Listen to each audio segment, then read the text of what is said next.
Welcome back.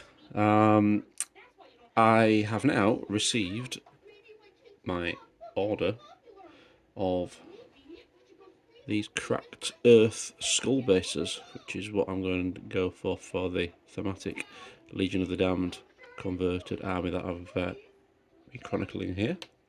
As you can see, they are the same dimensions as the original 25mm slaughter bases. And as a consequence, I'm going to mount all of the Legion of the Damned army on this style of bases. Now, this is the guy who I originally had converted for my captain. If you remember, the first video I put up, or one of the first videos I put up, was of me hacking to bits a old Blood Angels Devastator Sergeant to take the Power Fist arm, put him on this guy. Decided this is now going to be the Sergeant for the Assault Squad. Now, the Assault Squad for Legion of the Damned do not have jump packs. Instead, they are entitled to have additional close combat weapons or assault weapons, and they get to teleport in with the rest of the infantry. Now, as a consequence, I'm going to have this guy here as the sergeant of that assault squad, this power fist and chainsword. And you notice I've actually given him one of the chaos backpacks from the old Dark Vengeance box set, and I've purposely filed off the chaos icon here at the top. So he's got some skulls on there. He's got some horns on there that I'm going to paint up as flames. It looks like his backpack's on fire, and I just thought that would be a pretty cool effect for Legion of the Damned Sergeant. So the issue with old metal models going on to non-slaughter bases is getting rid of the slot. So here we go. Here come the snippers, and you'll see that because it's got that solid bit on the bottom, the tab goes all the way across the bottom. So it's a bit of a knack to be able to take the whole thing off. Now you could use a hacksaw to this, saw all the way through, but I'm not confident that I won't ruin some of the job I've done with the pinning and the glue in the backpack, etc. So I'll just use my clippers, and there we go. I will then use the craft knife to get as much of the flashing that's now been revealed off, and finally finish off with a file in order to get the smooth surface. That'll enable it to contact better with the base. Okay, so as you can see, I've filed that down now. So when it is placed on the base, I can get that nice even contact. So then I'll bob in a bit of super glue, and I do like the fact that I can then run the super glue all along the bottom of the model rather than just on the feet. It's a far more solid base of contact, and therefore hopefully a stronger bond.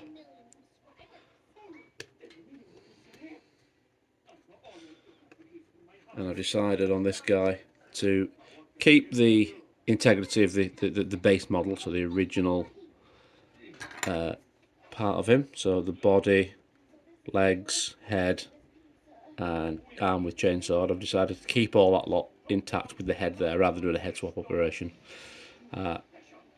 So that is going to be the sergeant from the assault squad, and now I've got the rest of the troopers. Now these are a collection of models from various sources, all official Games Workshop 40k models. But I've done a kit bash with a lot of things. So we'll start off with the special weapons. So I've got Flamer guy, but I've given him a chainsword as well. And again, I've done some some head swaps on stuff, and you can see I've ripped them off the original bases, so I do need to get rid of some of that excess plastic that's come off when I've ripped them off the bases.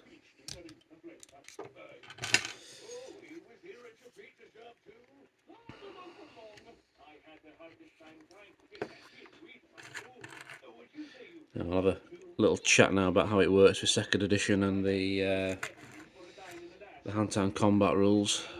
So officially in second edition assaults and close combats, there's nothing that states that you have to hold a basic or special weapon, i.e. in this instance a flamer, with two hands. You do get a bonus still for having two close combat weapons. So all the Marines come with a bolt pistol as standard, and then if you pay the points for this guy, you're paying points for a chainsword as well as a flamer. In theory, that means that you then get an additional attack for having a chainsword and a bolt pistol. However, the Necromunda, the first edition Necromunda rules were based on the 40k second edition rules, and that specified that you would have to hold a basic or special weapon in one hand and not be able to use it in close combat. So in this instance, he would just be using his chainsword in close combat, and he'd have the bolt pistol as a sidearm. So if the rest of the squad's shooting and he's out of range with his flamer, he could shoot with his bolt pistol. That's the idea. So he's got the option. And since that came out, everyone that was playing 40k second edition still in my group that I was playing with adopted those Necromunda rules for 40k. And over the years, it all depends on which group, which rules the group want to use. So there's a topic of conversation for the comments. Let me know which you use.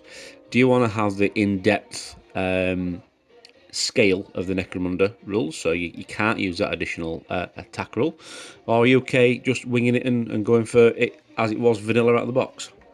At least with the chainsword, he does get the ability to parry with it. You notice on this guy, again, he's got one of the Chaos heads from the Dark Avengers box set. I've chopped the horns off the sides. I just think it looks a little bit meaner. So there you go, that's the first special weapon trooper. And now we're going to go on to the second one. So you've got some flashing here on this base just to get rid of. There we go. And the second one has got a similar head. Again, I've chopped the horns off, kept the spikes on, and because he's already got the flamer in both hands, I've attached the chainsword straight to his backpack. Now, I don't think this base is going to be suitable for his stance. Oh, it can be. You can go there. There we go.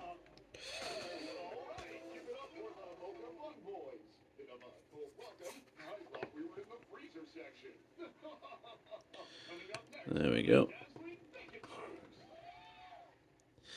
Now, the squad is a 10-man squad. You can have 2 of them with special weapons, which is what we've got here. And the rest of them can have any combination of assault weapons, and you don't have to have the same armament. So as default, they come with bolt pistol, power armor, and frag grenades, and they can buy additional weapons on top. So I've gone for 2 of them with the same armament as a sergeant, which is chainsword, because they've all got chainswords for the parry rule, and then in order to take out vehicles and high armoured infantry, I've given 2 more of the Marines in the squad power fists like the sergeant here. The first guy is this one here. Now you'll see he's got a fist insignia on his left shoulder pad, either Imperial Fist or Crimson Fist, and I will have to file that down, but he does have his bolt pistol and his power fist.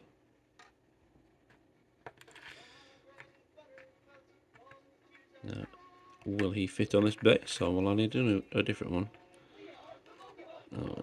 No, he can just about fit on there. Look, there we go.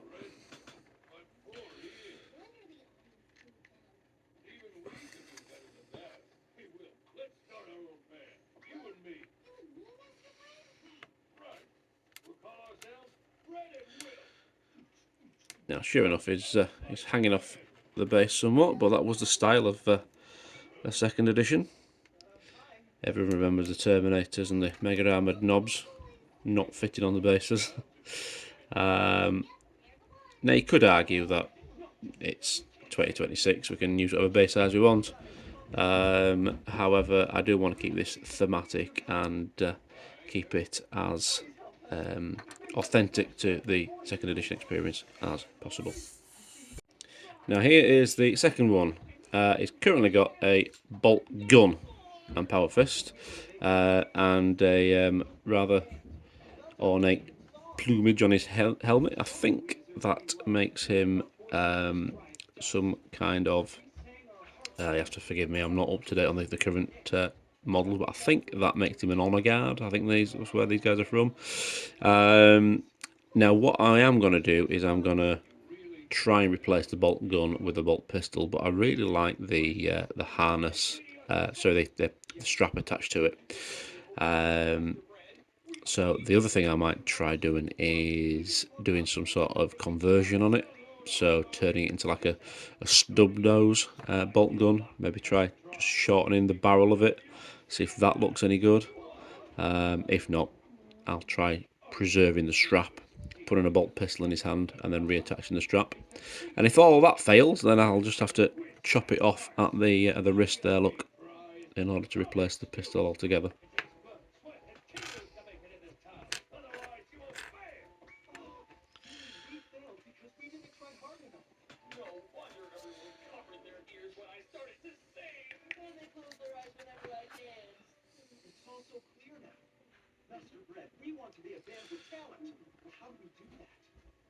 And these guys have all got suitable backpacks with skulls, etc. on, and those of you that haven't, I've then swapped them for the Dark Vengeance ones with the skull on the back, just because I think they look thematic.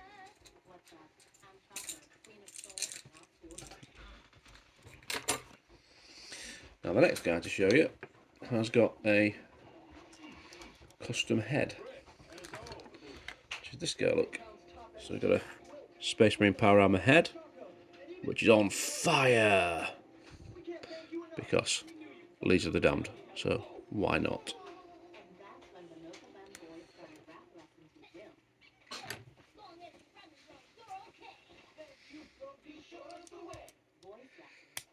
But yes, the remaining 5 of them have got bolt pistol and power sword. Sorry, bolt pistol and chainsword. Basic armament, but an effective one for sure.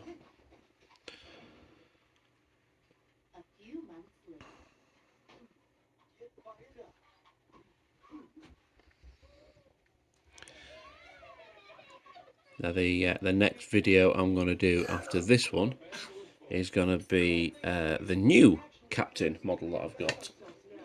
So originally it was this guy, as I've mentioned several times, but then I was able to drop lucky on an eBay auction recently and get a far more ornate model, which I'm looking to convert, which I think will look absolutely fantastic.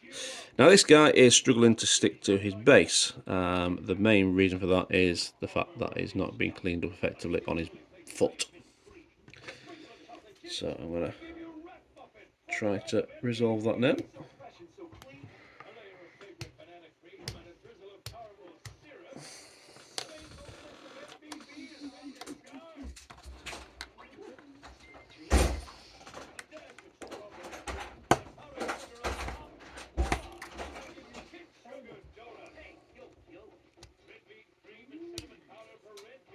There we go. Now let's try that again.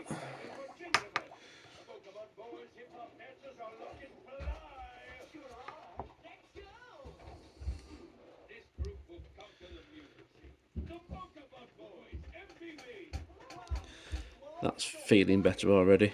I can feel that there's a far more stable connection there. And where the bottom of the foot is here, it's got a lot more surface area that's flat.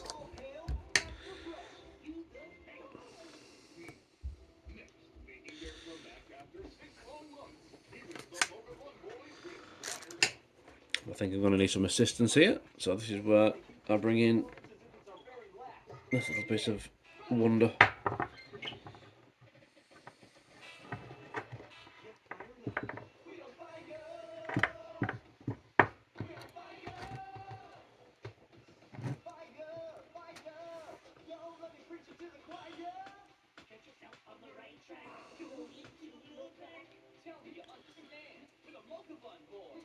There we go. My helping hand can lend a helping hand. Right, almost there. Just 4 more of them. But I think I'm going to leave it here for the recording for today. And then for the next video, I shall show you the completed squad as I begin the new captain model. As always, I'd appreciate any comments and feedback. Let me know what your thoughts are on what I've done so far, please. Do you like the bases? Do you like the fact that they're all cobbled together from different periods of 40k? Do you like the fact that I appear to have Honour Guard and Death Watch and things all mingled together? Or do you think everything should be more uniform? I'm liking the idea of it being a hodgepodge of stuff for 2 reasons. One, I think it's more thematic because it's Legion of the Damned and they're meant to be all mysterious, no one knows where they're from. And 2, it saves me money. I don't have to go out and buy new stuff. It's all old stuff that I've assembled over decades that I'm finally putting to good use. But yeah, I'd appreciate your input. Please let me know. Cheers.